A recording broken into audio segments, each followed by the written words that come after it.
What is up, Fanshawe? It's Amy with Interrobang, and here are your top stories of the week.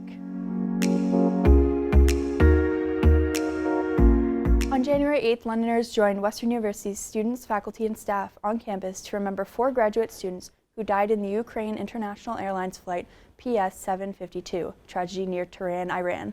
All 176 people on board, including 56 Canadians, died in the crash. The Government of Canada website said the flight was shot down by an Iranian missile. Western held a vigil in the International and Graduate Services Building atrium just hours after the news broke that the 4 students died. The Ontario Cannabis Store brought in new products like edible extracts, topicals, and vapes to their stock. The website says edibles like beverages, baked goods, and candies are absorbed through digestion and are smoke-free alternatives to consuming cannabis. Effects kick in at a later time than through smoking or vaping and could take between 2 to 4 hours for the full effects to kick in and 12 hours for the intense effects to subside. Peter Gilbert, Fanshawe's Chief Infrastructure Officer for Facilities and IT Services, said in an email interview with Interrobang that since the smoke-free campus policy was implemented in late 2018, the new products will not change it. Gilbert said that edibles, being legal, would be allowed but not encouraged. Broken Body is an exhibit highlighting the works of Fanshawe professor Gerard Paz, a disabled artist whose battle with polio left him culturally and socially isolated due to an atrophied leg. The exhibit is curated by James Patton and will be on display at the Macintosh Gallery until February 22nd.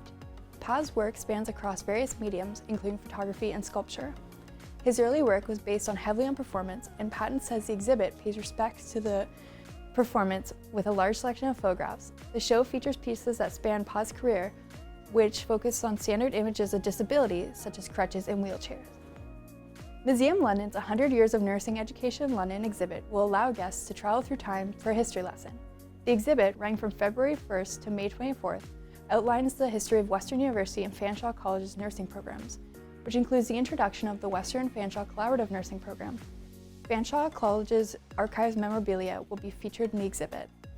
2 Fanshawe College computer program analyst students have formed Fanshawe's first Women in Tech Club after recognizing a gap in the technology industry. Both President Laura Duncan and Vice President Madeline Minari know that there aren't a lot of women in their program nor in their field. Out of 300 computer programmer analyst students, about 12 are women. The 2 students also saw that there was only one other woman besides them in their separate co-op placements. The Women in Tech Club will host events such as Reading Week Social, a group outing to the Tech Alliance Headshot event, and a Git workshop. Minari said Git is a collaborative software allowing developers to work on their own piece of a project before stitching it together. And that's your weekly news recap. For these stories and more, make sure to pick up your copy of Interrobang and check out our social medias for up-to-date content on all things Fanshawe. See ya!